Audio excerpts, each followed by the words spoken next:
Right. This is a follow-up video to repairing the power trunk latch on my LS460L 2007. My first video, I had taken the motor off and found out that the motor was working.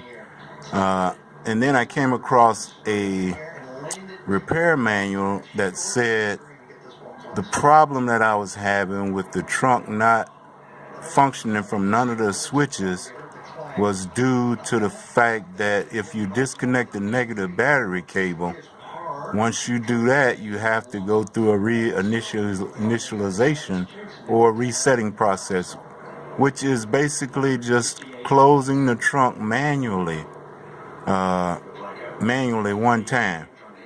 Thank you, Jesus, for helping me fix this problem, because this motor itself costs about $500 or $600 for this whole switch attachment here. But it was a simple fix as far as just resetting. And I had just had my car in for an oil change from the Lexus dealership. So I don't know if they disconnected the negative cable, but I know a day or two after that, my trunk wouldn't open and close properly. So it took me a few days to come to this solution. Thank you, Jesus. I found a solution. It's the reinitiation process. But before I got there, I had tried to open and close them many times.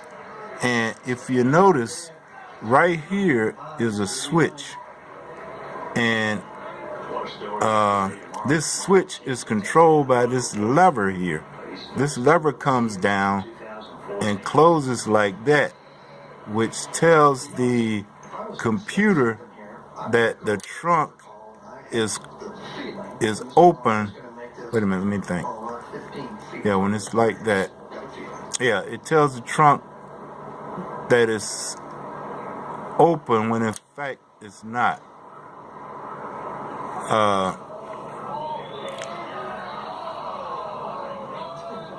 No, it tells the trunk that it's closed, rather. I'm sorry. No, open. But I found out that I needed to take the spring off of this lever, because the spring, this lever here is spring loaded. And once I did that, I was able to get it to reset. And you also have to have this lever. This is the lock mechanism. That has to be able to be freely moved up by the catch at the bottom of the trunk down there.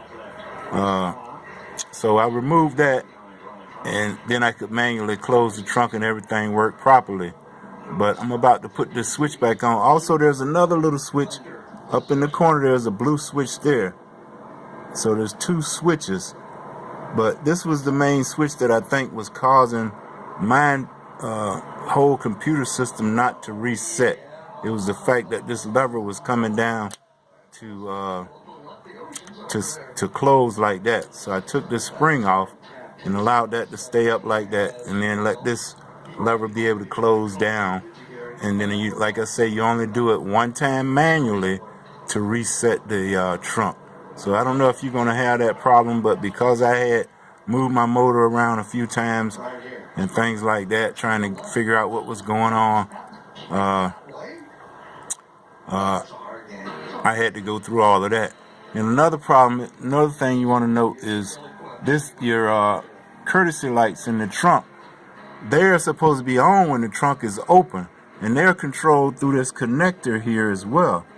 So if those lights are not on in the trunk, and the trunk open indicator on the dash that says trunk open is not on, then that tells you that the computer is reading that the trunk is closed, and you need to get it where it says trunk open, and then close it down manually to reset everything.